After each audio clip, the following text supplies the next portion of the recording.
રામ નારાયણ રામ. વિવેકાનંદે કહેલું કે I have come from Hindu religion.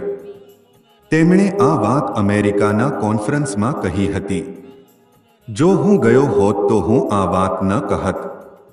I shall not સે from Hindu or any religion or India. હું કહીશ કે હું વિશ્વમાંથી આવ્યો છું.